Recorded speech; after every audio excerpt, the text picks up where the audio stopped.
a.m. on a Friday morning in New Zealand. 12 updates to share, so I'll get straight into it. First up, 5 dead chickens. So I shared this in a voice note that's in the podcast tab here on Substack.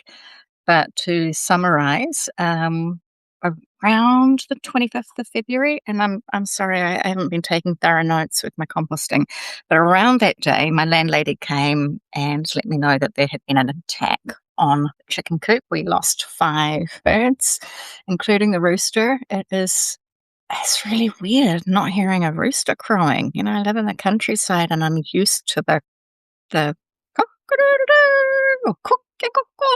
It's funny how every language around the world has a different cry for roosters. So yeah, the rooster has been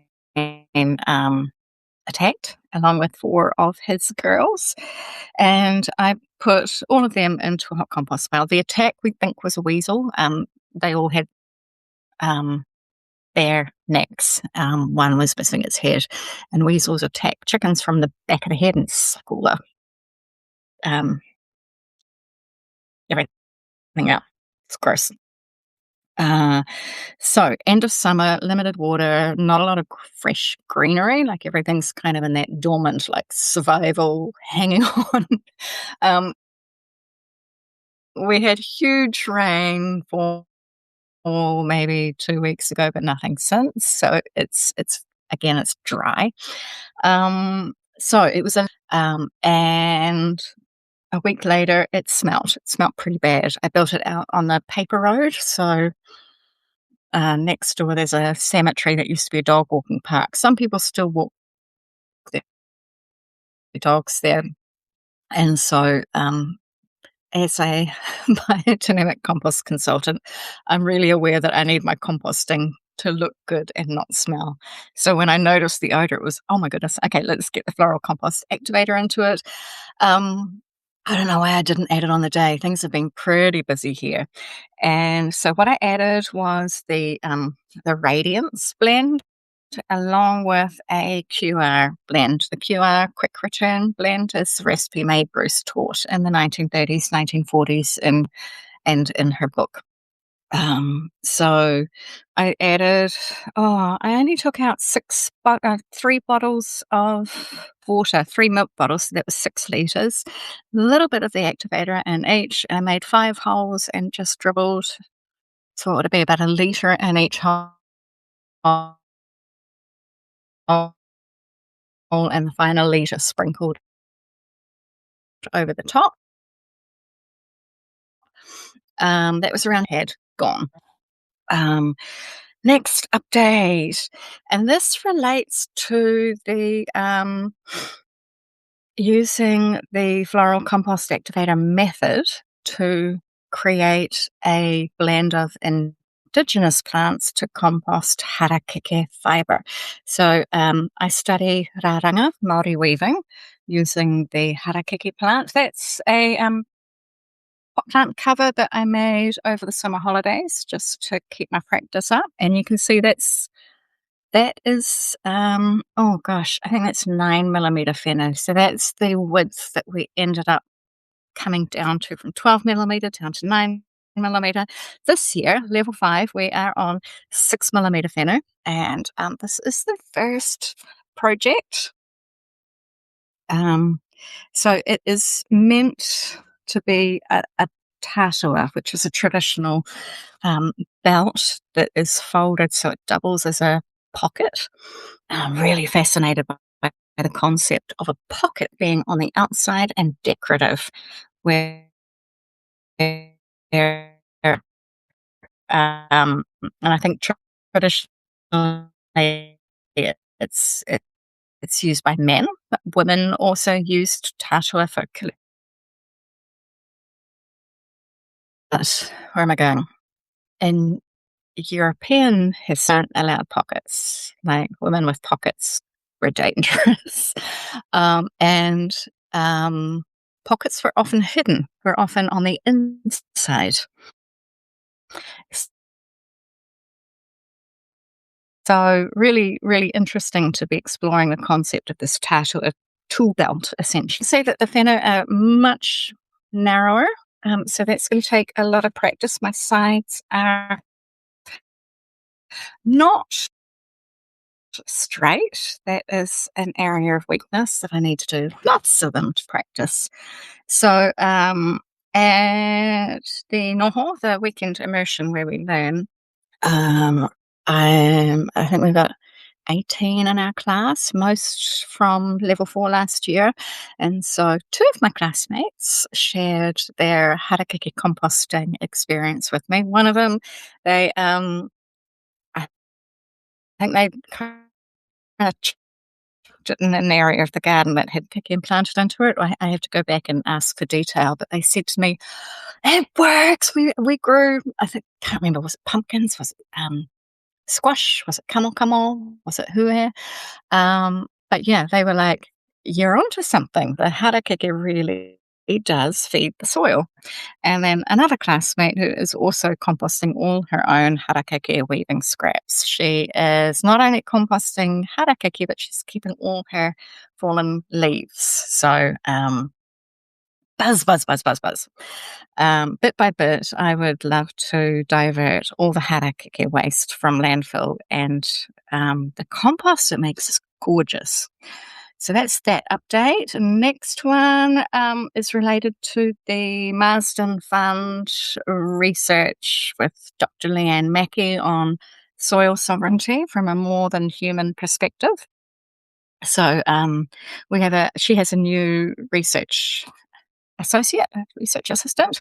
So Dr. Alice McSherry, who I met, Saskia von Dies from Ecofluency is in New Zealand at the moment and gave a seminar at the University of Auckland.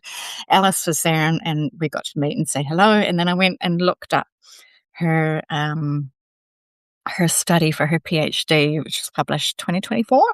And it's amazing. So I asked if I could get her onto Zoom to share on YouTube and doing, but her thesis is called Sacred Plant, Sentient Earth, a Vegetal Geography of Healing in a More Than Human World.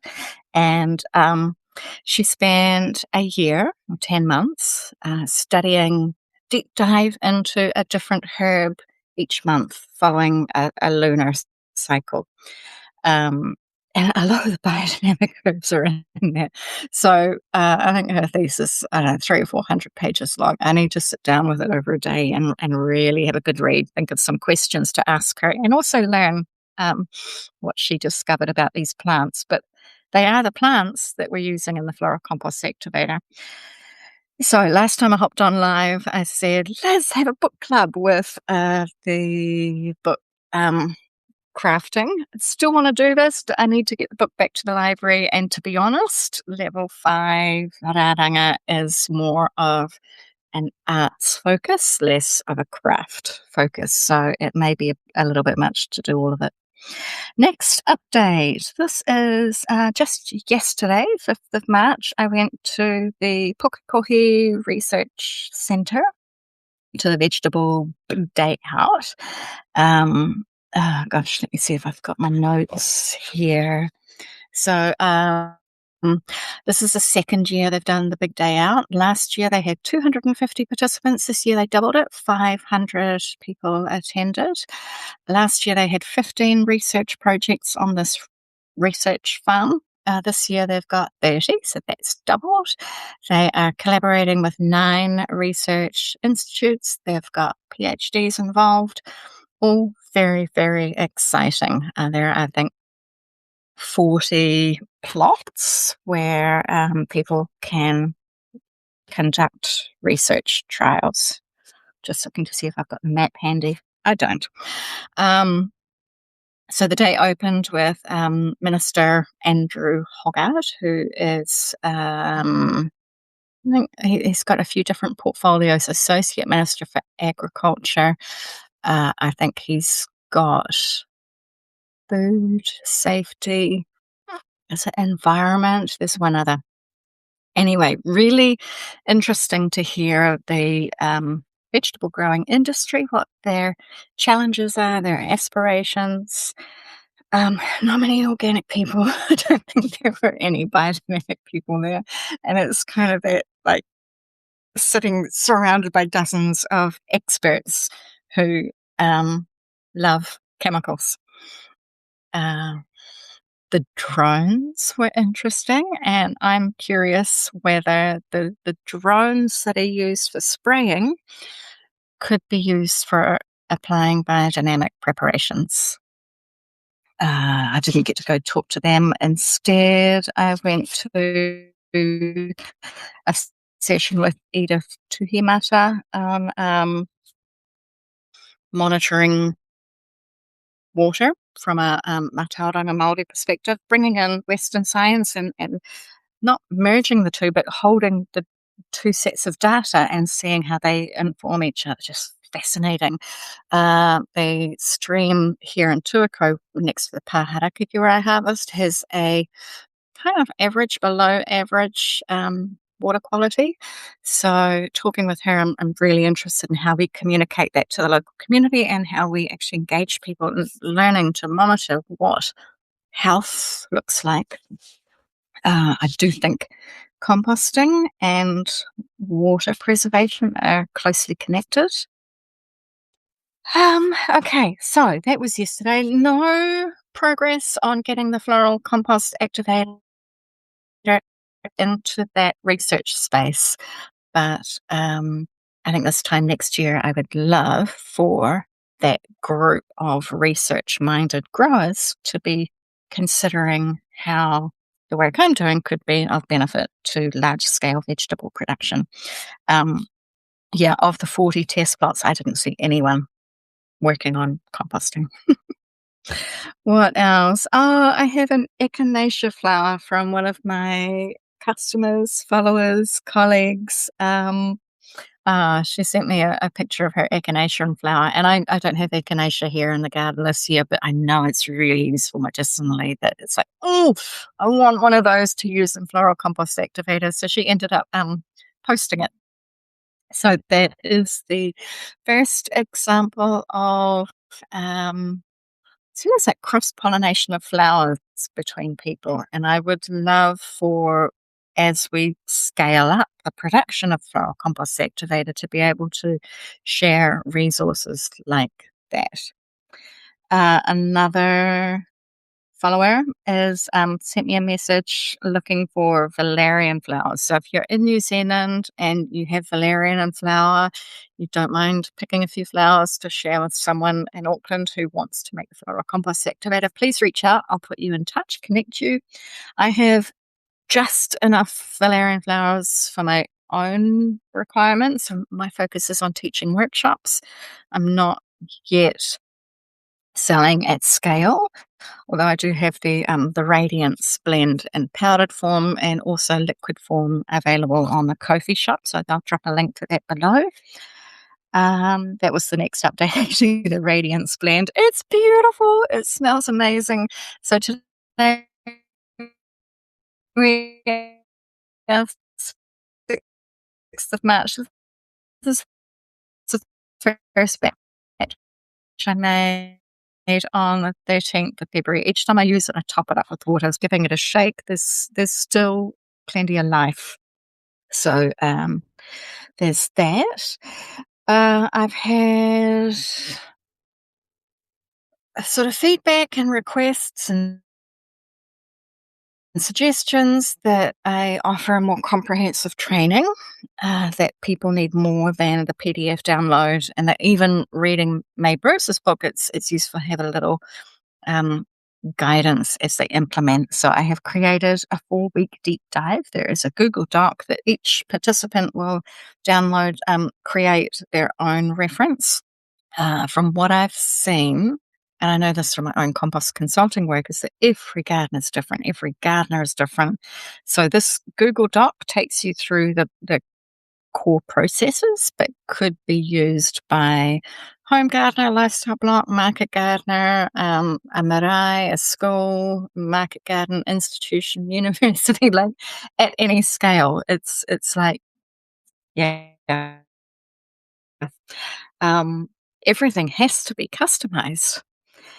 What else? If the 4-week deep dive doesn't suit, then I do offer one-to-one mentoring, remote. A lovely session this week with someone in Queensland in Australia, and looking at her place on Google Map, it just looks so dry, so remote that it's very different sort of geography to here in New Zealand, and yet a lot of the processes are the same. What do you want to grow? Where do you want to grow it? How are you going to fit it in your schedule? Let's make a plan. Okay, next update. The workshop with Natai e Ruapa has been postponed, so that's next week. I don't have feedback yet, but ever so exciting. And I think there's something really special about doing the work on the floral compost activator with Māori communities in a marae setting. At Ngātae Ruapa, they've got a Haora hub, and so the Rongoa practitioners are right there in the community. I hope we get that perspective to look at what's happening with this, what it's doing for the soil, and see if there's a way to make it their own so they have their own blend that can be shared and rippled out. Like Turco has population of about 5,000 people, that it would be totally doable to get everybody's compost humming beautifully and no food scraps going to landfill, no garden waste being removed from any property. Like we could be a fully circular town. Okay, next update, compost and relationship to waterways. So I mentioned the session that I went to at the Vegetable Big Day Out yesterday. Need to connect with the two ladies I met, but also this is going to be a theme for 2026. So this first Warahanga project is inspired by the Waikato River. And so I haven't run the idea past my teacher in depth yet, but I'm pretty sure that I'm just going to harvest next to the river, study the history and what's happening now, and tell. It's almost like it's my story. It, and I grew up next to the Waikato River in Hamilton, and now I live. I think the Waikato's like 3 kilometers over the ridge and down the hill. And my favorite spot to harvest is next to the river. And I go and I sit down. But the river is a presence. And the way I teach composting is spray free. So invasive weeds, we have to manage them, but we don't need irritation or anger. We don't need a war mentality. We can keep everything on site. There are so many methods within biodynamics to harness the goodness from every plant species while allowing indigenous plants to thrive. So, yeah, there's that. And then related to that, final update for the week is the role of the harakeke near waterways. So it's used in riparian planting. You see it all along the river. You also see it all along the motorway. different kind of sense of flow. But talking with farmers and agronomists, ecologists, the harakeke does play a role in filtering runoff before it reaches the river or the waterway. That yeah, there's this kind of concept of water filtration that I'm toying with. So that's where we're at. Trying to think if there have been any FAQ I need to answer. One question, how long do I keep a batch for? I'm still playing around with that. I don't have a definitive recommendation, but I think when it starts to smell bad, just dilute it and spread it around the garden, chuck it into your compost, just get a fresh batch going. I think it's ready to use after 24 hours. It's not a lot of difference between 24 hours old, 48 hours old.